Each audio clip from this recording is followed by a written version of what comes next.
일본 수도 도쿄에서 8월 열사병의 일종인 멸종증 피해자가 170명으로 확인됐습니다.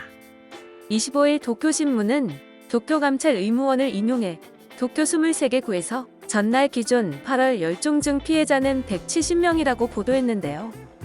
통계가 남아있는 2007년 이후 8월 멸종증 피해자로서는 역대 최대 기록입니다.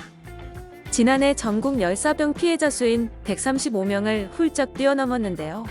역대 최대 기록인 2010년 피해자 210명을 경신할 가능성이 있습니다. 의무원에 따르면 피해자 170명은 모두 40대에서 90대였다고 합니다. 피해자 중 90%가 60대 이상이었습니다. 161명이 야외에서 사망했으며 142명은 에어컨을 설치하지 못했거나 사용하지 못하는 처지에 있었습니다. 특히 8월 17일 피해자만 32명으로 일일 사망자 수로서는 지난 5년 중 가장 많았습니다. 의무원 담당자는 8월 멸종증 피해자가 증가한 데 대해 긴 장마로 7월은 평년보다 기온이 낮았다. 몸이 더위에 익숙해지지 않았는데 8월 들어서 무더운 날이 이어져 영향을 준 것이 아닌가라고 분석했습니다. 일본 기상청은 이번 주에도 최고 기온이 30도를 넘는 날이 이어질 것으로 전망했습니다.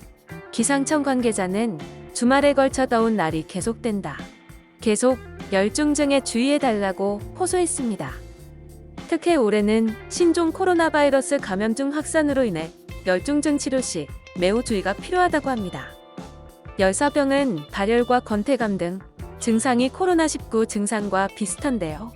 이에 코로나19 감염으로 진단을 받으러 갔다가 도리어 코로나19에 감염될 가능성도 있습니다. 전문가는 반드시 마스크를 착용하고 조처를 받아 달라고 촉구했습니다. 일본은 최근 41도를 넘는 폭염이 연이어 이어지며 열사병 증세를 앓고 있는 환자들이 대폭 늘었는데요. 그로 인해 코로나19 증상을 열사병으로 착각하는 사건도 많이 발생하고 있습니다. 최근 일본의 한 고등학교에서는 96명의 코로나19 확진자가 집단 발생한 가운데 학교 측이 코로나19 증상을 열사병으로 착각해 초동 대처를 하지 않았던 것으로 알려져 논란이 되기도 했었고요. 이 같은 상황을 우려해 지난 7월 일본 구급 의학회 등 의료계는 코로나19 감염 유행 시기 열사병 대응 매뉴얼을 의료인들을 위해 발간하기도 했습니다.